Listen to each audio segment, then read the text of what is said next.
Hey, what's up everybody? It's Lids, and we're back for some more Gwent, the standalone card game based on the Witcher series. And today we're going to continue playing some more multiplayer matches. However, what we did previously was we did sort of your standard multiplayer match against any random opponent we find online. However, what I wanted to check out this time is the seasonal mode, which is similar to what we did last time. However, it gives us this one additional effect. And so it's this dual casting once per turn. When you play a special card, spawn and play a copy of it immediately after. So basically, every time you cast a spell or something very similar to a spell, you get to do it twice. So this is a new season that I believe just started very recently. So I'm excited to try it out. And I'm also going to try out a deck that I've never played as before.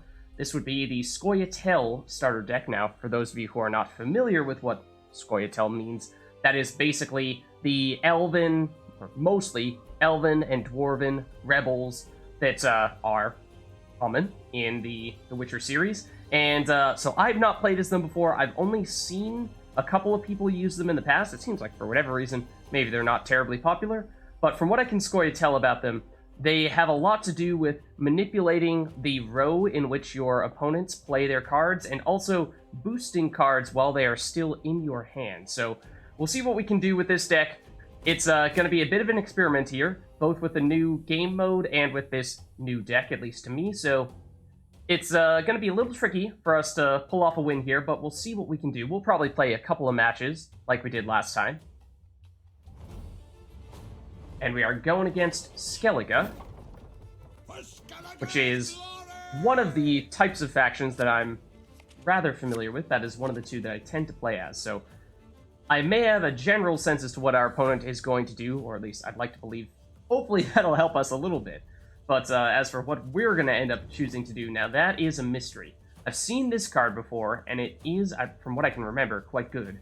Let's see if its card is boosted, or if this card is boosted, then it gets boosted by 1 every turn. That sounds cool. But other than that, I largely have no idea. This looks like a weak card, maybe possibly 1 strength. But we played in the melee row, we damage an enemy unit by 3, and if that unit survives, then it gets boosted up to a 2. Still seems a little bit on the weak side. So let's maybe swap those out, but otherwise I'm, for the most part, going in blind with what cards we have and what cards we might want to play. But the other thing is, since this is just the Scoia'tael starter deck, that is a very common and very powerful first turn card that our opponent just played, I anticipate that many people have probably opted to manipulate, or I should say, maybe adjust is perhaps a more accurate word, the decks that they're using to benefit most from the being able to play spell cards twice. Now, this card is really good because when our opponent plays in the melee row, we take 1 damage whenever we play a card, and that is obviously problematic for us. I would rather not take damage whenever we play cards, so what I'm thinking is, let's lock this unit, which means that we will prevent it from using its special skill.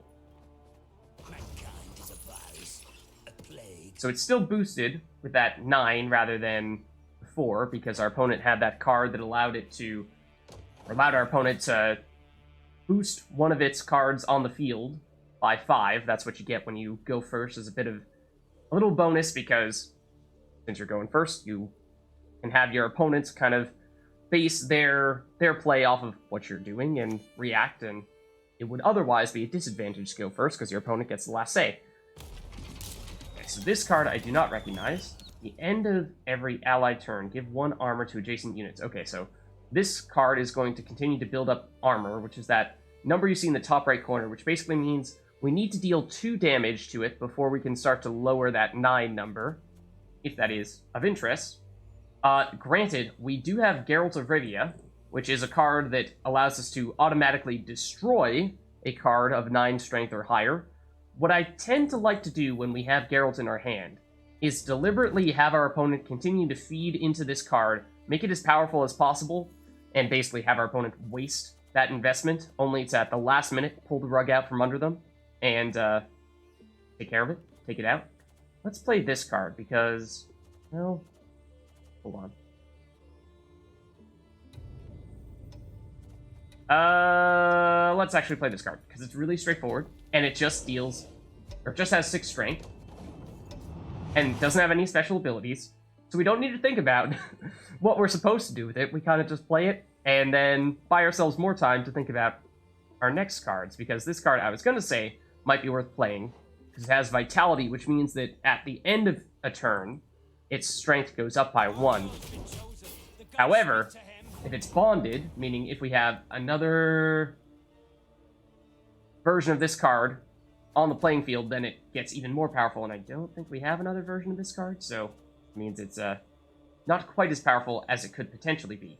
Now, granted, if we play this card, we could boost a random, or, it doesn't say random, but boost, I suppose, a dwarf of our choice in our hand, in which case that might be kind of nice to do, and we could play this guy, or we could boost this guy, because he gets more powerful whenever he's boosted, or we could, I mean, you are a dwarf, as are you.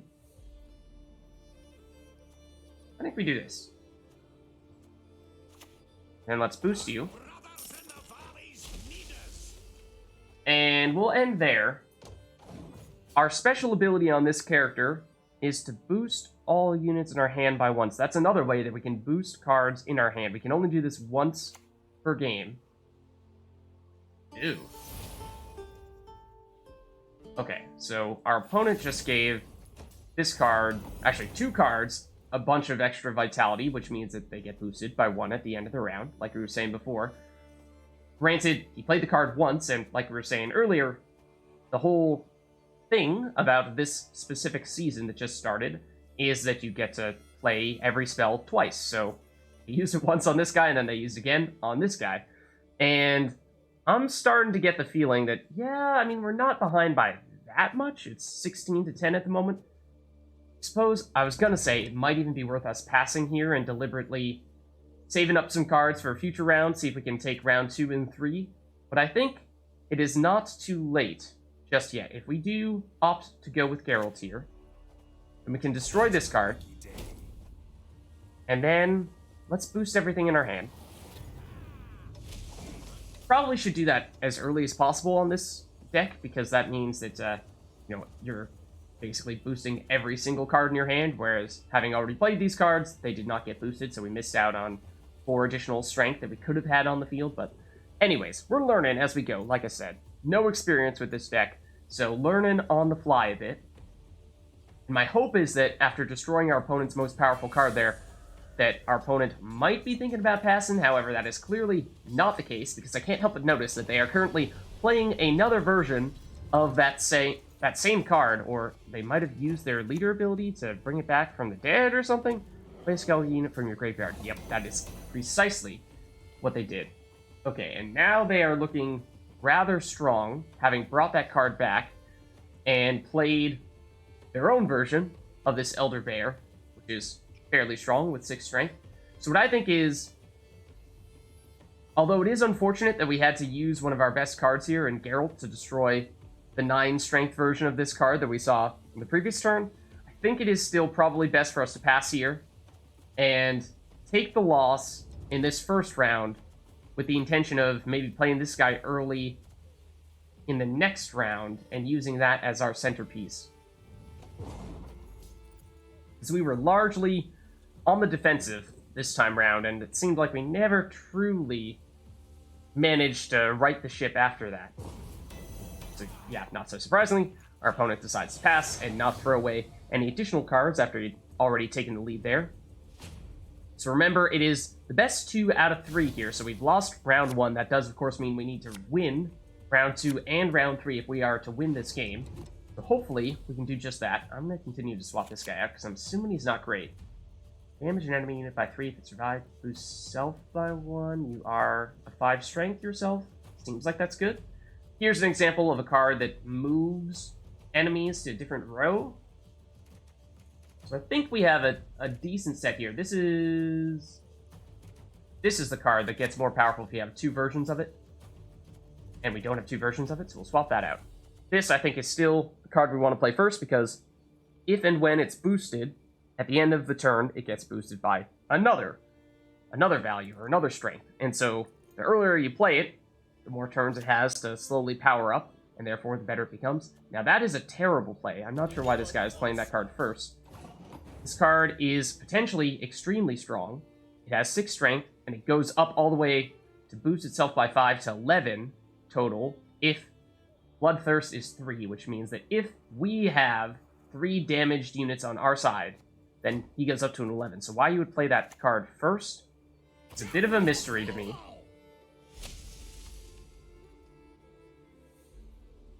Unless he has something else schemed up, which I'm a little suspicious. It's not like he has any shortage of cards at the moment. He had many other options from which to choose, and yet opted to play that one in what seemed to be an objectively not good time. Let's think about what we want to do next.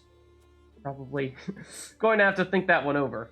I think this is another card that's worth playing early. I've seen people use it pretty aggressively when I've played against Scoia'tael decks.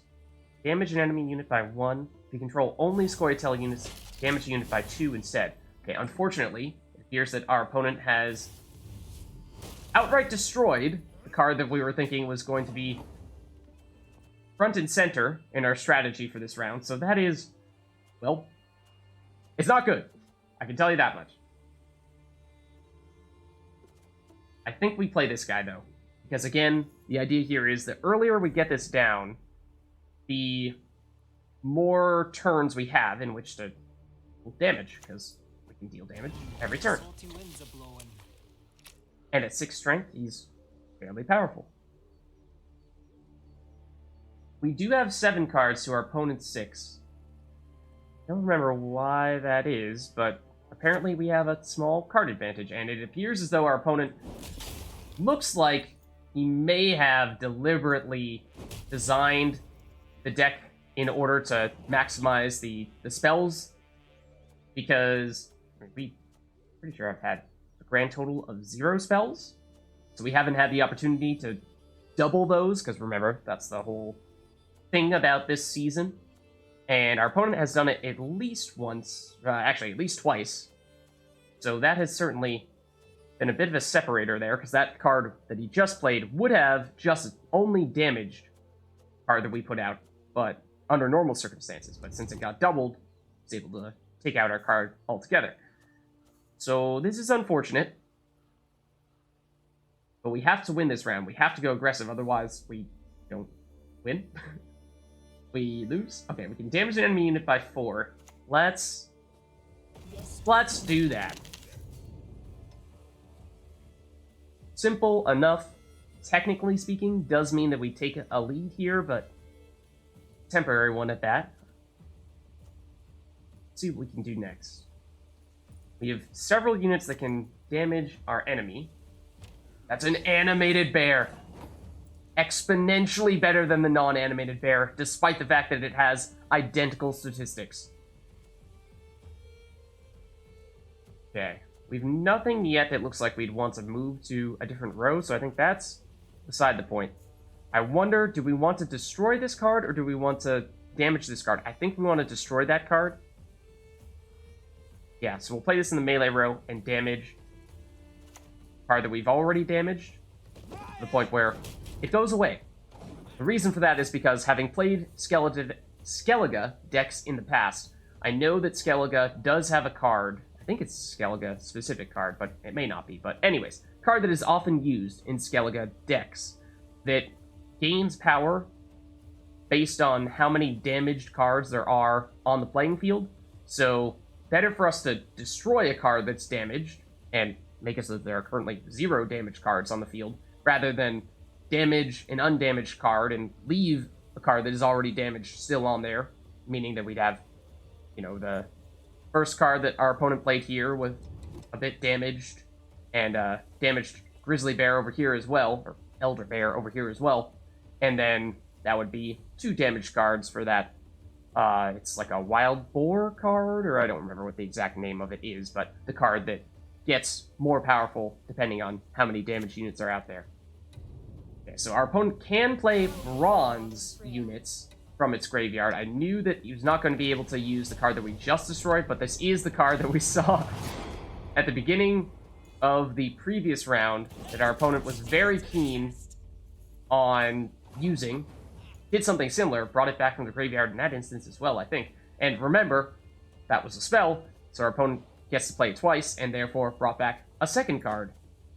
And that has put us in a not-so-great place again. Would love to have some cards on our... or some spell cards on our hands, so we could do some of that as well, but unfortunately, luck of the draw was not in our favor. So, at this point, things are not looking great.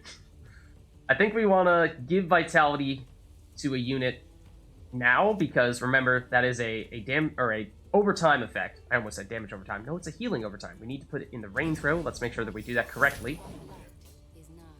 So our unit is going to go up by 1 strength once per turn, and we apparently got an achievement for that, or a challenge completed. So we want to make sure that we have enough turns to fully benefit from that. We'll need 3 more turns for it to take full effect. That's why we wanted to do that as early as possible, or at least with enough time remaining to make that happen. Now, I believe that locking does not undo Vitality, so that was a mistake on our opponent's part there. Removed our ability there, but we've already done our deal 4 damage when we play this card, and we still have that Vitality there, because it's technically not an ability, it's a status, I think? We're getting really technical. But anyways, as for what we want to play here, damage an enemy unit by 1. This card is boosted, damage by 3 instead. It is boosted. What I'm wondering is, do we try to take out this longship that will deal 1 damage every time we play a card? Or do we instead focus on other units there that don't have armor and therefore would take the full brunt of our 3 damage? I'm thinking, let's see, that's what, 5 life total? So we would overkill as well. It would take 2 cards and would be an overkill if we were to dedicate both of them to attacking this guy. So I think for that reason, on net, it is either even or better for us to focus on taking down other cards instead. Granted, we are going to start to split the damage a bit, and if our opponent is holding onto that card I was referring to before, that gains power the more damage units are out there, then we're in trouble. And I did not catch what our opponent did there. Now there should be a log here. Match history.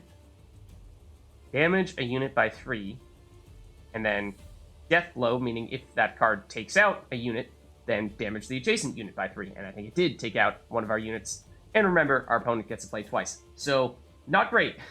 Again with the spells. So if we were to have actually modified our deck at all in advance of this, then we absolutely would have thrown in some additional spells, because it seems like that is certainly in our best interest to set that up. But anyways, any reason to move an enemy to a different row? Actually, we should have done this earlier.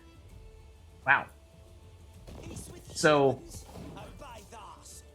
the reason why we want to move that, and why we should have done it earlier, is because this is the card that we were talking about before. It deals 1 damage every time we play a card, but it only does that if it is in the melee row.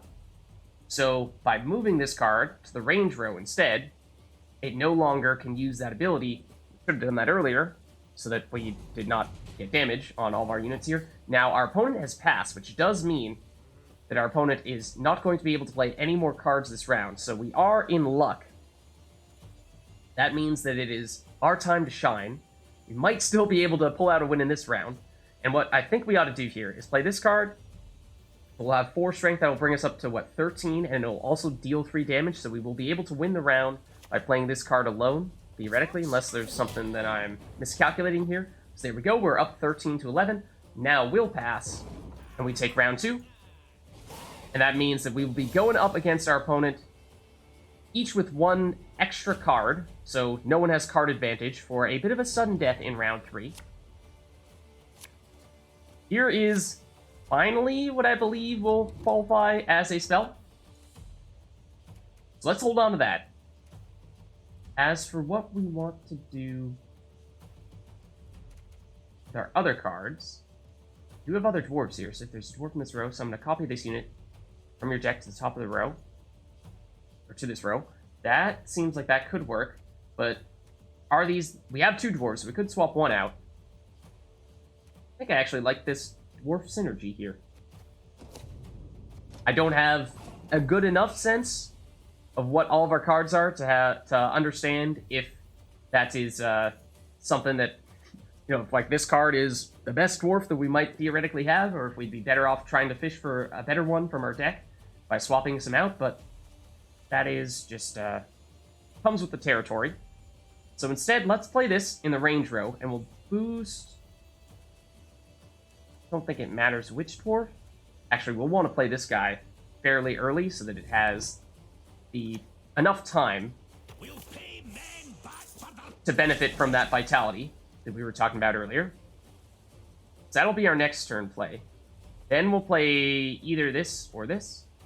And remember, we'll be able to play two of these. I'm deliberately going to wait to play this because I think it's a trap. There are two ways this can work. We can spring it, which I think is us manually activating it, or we can leave it down and allow our opponent to activate our trap card. Okay, so I was looking at that card and not paying attention to what our opponent played, and our opponent played a spell that destroyed the card we had. So, obviously not great, because our card is no more, but it did still get the chance to boost this dwarf here. So, all is not lost. Does it matter which row we play this or this in? No, as long as we play them in the same row.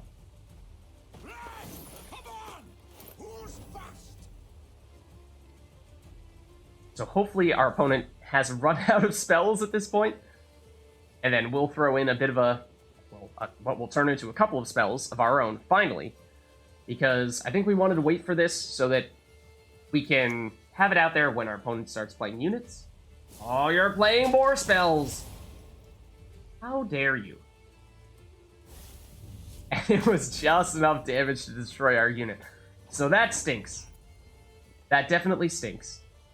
Now that does mean that we will only be able to play this card, and it will not have its additional ability of being able to deploy another version of it from our deck when there's another dwarf in the same row, because there won't be another dwarf in the same row. What I'm wondering is, should we play this next or this next? It seems like our opponent is very keen on... Get to play a second of those? Or only one? Okay, apparently that doesn't count as a spell, or technically I think the word is special, but...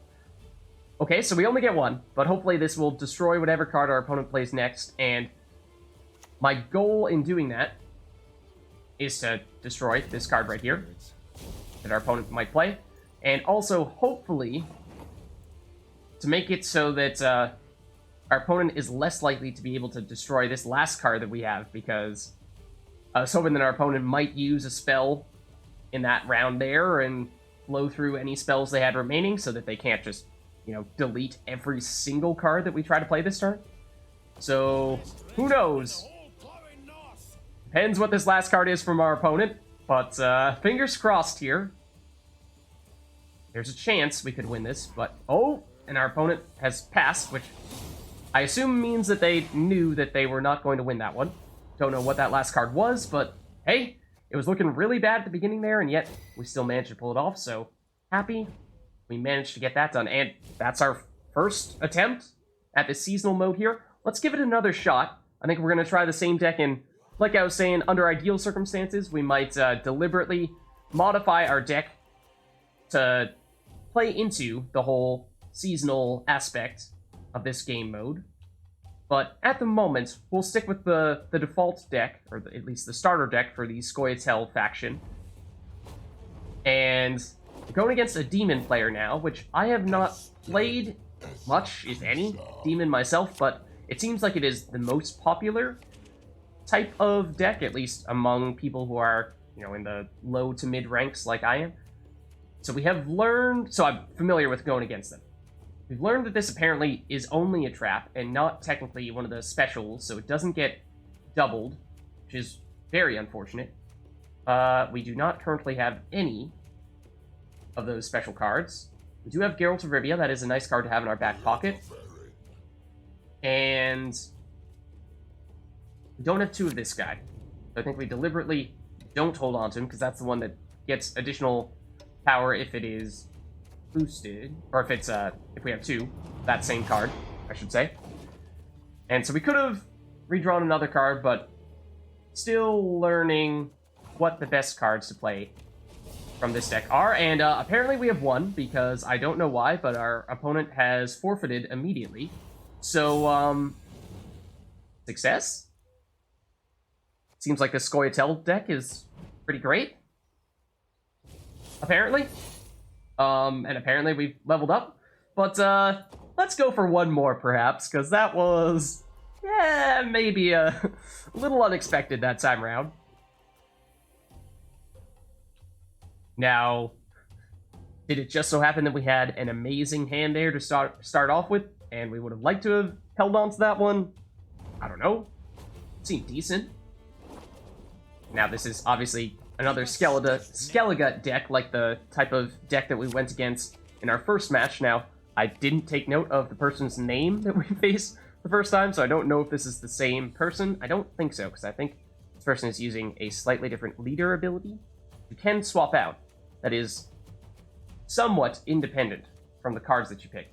Now, this looks rather similar to the hand that we were starting off with last time. I deliberately swapped out that relatively weak 1-strength card that we were talking about in previous rounds or previous games, and likewise this guy, the one that gets boosted if you have 2 of them, and we attempted to switch it into another card and got the other one of that card. So, would have been great if we did manage to keep both of them in our hands simultaneously, but instead we got an Elder Bear, which is 6 strength, which is not bad.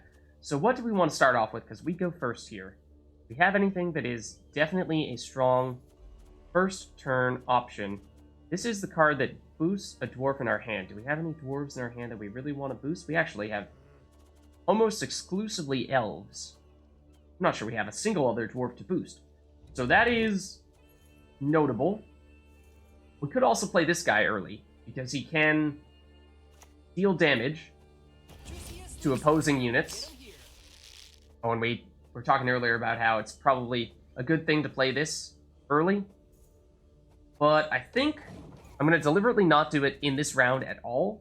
I think what we're going to try to do is play it at the beginning of the next round, if I remember, which I probably won't, but theoretically, we should try to do it at the beginning of the next round. Reason for that is, it is best used, I'm assuming, when we have the dwarf unit that gets more power at the end of a turn whenever it's already boosted. And this is the easiest way to already boost it. So, for that reason, we'll hold on to it. And as for what we want to do here, and this would be another way to boost that card, so maybe it's not necessary to wait around to do that because we have this guy, and we probably don't want to play this guy in this round because we don't have any other dwarves. So, tell you what, I'm going back on that theory. We're doing this. We'll save this card. This will be the way we boost that other dwarf if we do happen to get it in round 2 or round 3. And let's deal some damage is what I'm thinking, because we can also deal more damage now that this is boosted. So let's go destroy this and deal 2 damage to this, which is not going to quite be enough to fully get rid of it. We do have this card here, which is what we saw our opponent use in the first game, which boosts one of our units by 5. And that is, of course, very good. It's just that I'm deliberately waiting around a little bit because I don't want to have a unit go all the way up to 9 in case our opponent has Geralt and can automatically destroy it. So our opponent played a legendary card there, and also there was a horse on the roof. Whenever you play a gold card, summon this unit from your deck to a random allied row. What the heck? What am I looking at? And this gold card, when you play it, draw 2 cards, then discard 2 cards. Okay, so just some card shuffling. I'm thinking we might want to deliberately lock this card we see here, and then deal some damage. So that way, this card can no longer come back whenever he summons a gold card. Now, granted, it's already done that, so on second thought, that may functionally do nothing. It's already done the thing that we were trying to lock. And our opponent has learned to play spells, which is more than we have learned, or at least more than we have done thus far. And in doing so, if we go back to the match history here, it splits 6 damage randomly between all units in a row And so playing that twice was enough to destroy all of our units in this row here, which is rather unfortunate because we had some of our better units there, including our guy that was dealing damage each turn. So that is a bit of a shame. Can, of course, still boost this unit. It would bring us up to 9 on one unit, which does mean it is theoretically possible that it could get destroyed by Geralt, but I think in this instance I'm okay with that because this is, our opponent has played some good cards here. If they want to play all their good cards in round 1, that is okay with me. And you know what? We'll further encourage it. We'll play this in the range row, boost this card up to 11, and just encourage our opponent. See if they're willing to take the bait here, and play one of their best cards. Basically figure out, do you have Geralt in your hand right now? If so, you do. You're going to play it here. You're going to destroy that card. We're going to pass. The idea here was our opponent has played a legendary here, marked by the yellow indicator in that top left corner, an epic card, marked by the purple in that corner there, that's the second highest rarity, and another legendary, again, gold in that corner, meaning they've invested a lot in this round. Now, we've played the same number of cards, yes, but presumably we have a better assortment of cards in our deck. We still have our strongest cards remaining, whereas our opponent has already used up many of their best cards. So, for that reason, I'm going to pass here. Take the loss in round 1. And hopefully, that means that the types of cards that we will have available to us will be better than the types of cards that our opponent has available to them in rounds 2 and round 3, assuming we make it to round 3. Okay, so we have lots of dwarves. We could boost one of those dwarves with this guy. And this guy does get more power, or does summon another version of this card if there is already a dwarf in that row. So this does seem like a good combo. This guy powers him up, and then you play this guy in the same row. He summons another dwarf. This dwarf may be unnecessary, though, and it is still one of our weaker cards. This is the boosted dwarf that I really wanted us to get before. I think that's one of our best cards. So I'm happy to see that. Does mean that we might end up using this guy to boost him, then play this, then play that, as I'm thinking the order of operations there. What is this, though? It is a scenario card, which is a rare card that basically makes it so that certain effects happen whenever our opponent does something. So it has a prologue, meaning this is the first round, second round, third round. Every time our opponent plays a druid, it moves on to the next round. In the first round, it plays this card. Second round, it plays that card. Third round, it plays that card. So if we had more time, I would look more thoroughly at what all those things are, but I think we have a decent plan here. Hopefully, we can pull this off. Now, I almost played this in the wrong row, because we did need to play that guy in the range row. I actually did not realize we had 2 of this same card. We were talking about using this guy earlier. I should have remembered.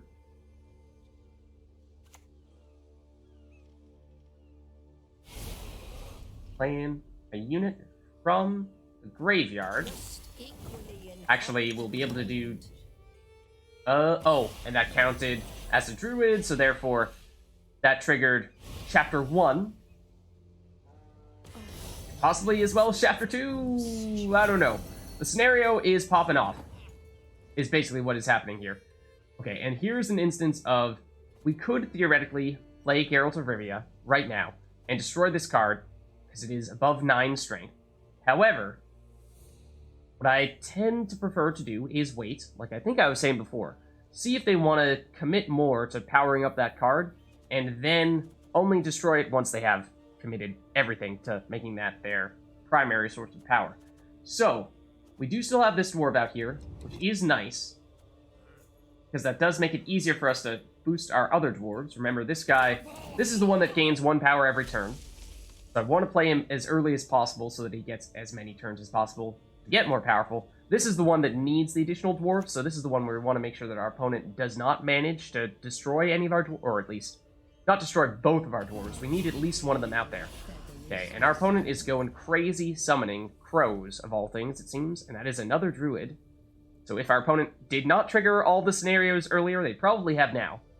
Spawn 2 crows in this row. Whenever you play an alchemy card summon Crow Mother from your graveyard to a random allied row. Okay, so if we do destroy this card, it will still come back from the graveyard whenever our opponent plays an alchemy card. So that is typically the kind of card you would want to block, which is what I accidentally used in round 1, but should have held on to. So here, we could continue to boost dwarves in our hand. I think we do that, because otherwise this guy is not going to have any benefit to his boost ability. Won't be any dwarves left to boost. So the number on our opponent's side does look intimidating, yes. However, bear in mind, we will be able to outright delete that 14 when we play Geralt, and Geralt is a 4, so that's what, an 18-point swing right there. So it's not quite as daunting as it might first appear. This guy, assuming that our dwarves stay alive, it is not time sensitive for us to play this guy, and it seems like our opponent is not so keen on dealing damage to us, so that seems fine. I'm not too concerned about that. Is there anything else that is time sensitive, though? Do we want to make sure we damage an enemy unit? Like, maybe... Is there anyone that we want to make sure we take out? You have lots of these guys.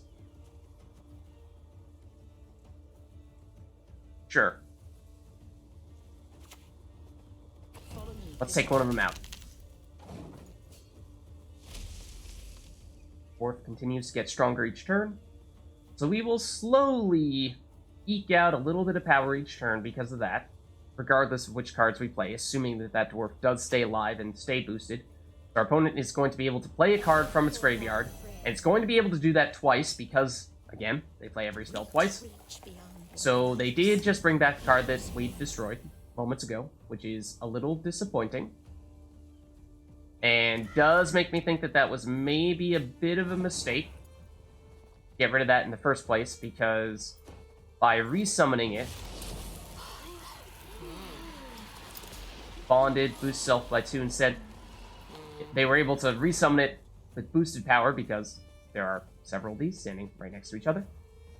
And you have something that is boosting people every time you play.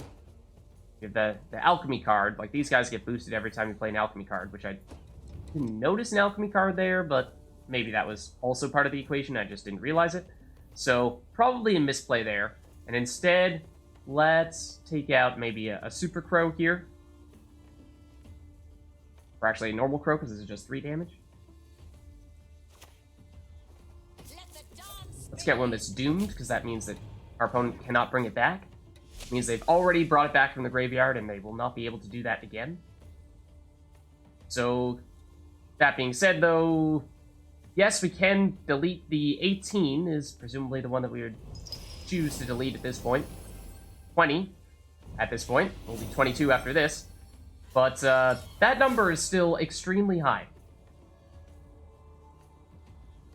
On 3 deafening sirens on my side of the row and damage them.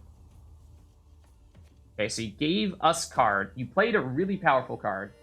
The downside of that card, that's 11 strength. The downside of it is that you have to give us more units. However, they do automatically get damaged. And remember, Skellige does have some abilities, some cards that become more powerful the more damage units you have on the field. So that might actually be more of a downside than we currently realize. I'm going to deliberately wait on Geralt. Probably play him last. And for that reason, if we have any reason to move cards, but sure, let's do it. We'll play you in the melee row. Let's move the big one.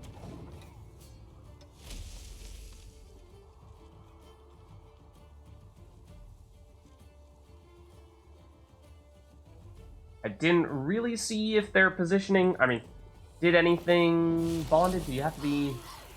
You don't have to be next to a card of the same type in order for bonded to work. It just needs to be out on the playing field.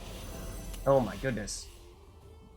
Being able to double these cards and summon a bazillion crows. I'm pretty sure our opponent has filled up the maximum number of spaces. I don't think you can play any more cards at all at this point. You might be able to replace one card that's already out there with a new card at this point. But that is the maximum number that you can fit. Now, we could potentially do a little bit of that ourselves by playing a card here and maybe ultimately playing Geralt here as well. Ultimately, this dwarf will have to go in this row with the same dwarf allies. That's the only way that we'll get to summon an additional dwarf. Let's play our bear. And this is probably an exercise in futility at this point, especially if our opponent continues to flood the playing field with additional crows. And as you can see there is no more room for crows, so they can't actually benefit from playing the crows themselves. However, they do still get to boost these cards every time they play a spell, or every time they play an alchemy card, rather. So this is still continuing to get boosted. Okay, so now we play this guy. He'll summon the additional dwarf from our deck. Brings us up to 50, 51, after we get the boost, which is normally not a bad number for a round. But obviously, 130 is just absolutely absurd, and it's only going higher. Okay, so we will get the, at least the little thrill of getting to play this card and destroy this card. But our opponent is still well over 100. Almost double the strength that we had there. So, seems like that is a great example of a type of deck that you can make with this specific game mode in mind, because our opponent certainly benefited from being able to play as many alchemy cards as possible. But with that, I think that is a good place for us to wrap up here. And, we even technically, kind of, sort of, threw in an additional game there. So, hope you guys enjoyed it. And, again, if you like all these Gwent videos, then the best way to let me know, and therefore encourage me to create more of these Gwent videos, is to leave a like and leave a comment. And, if that is the case, then maybe I'll see you in the next one.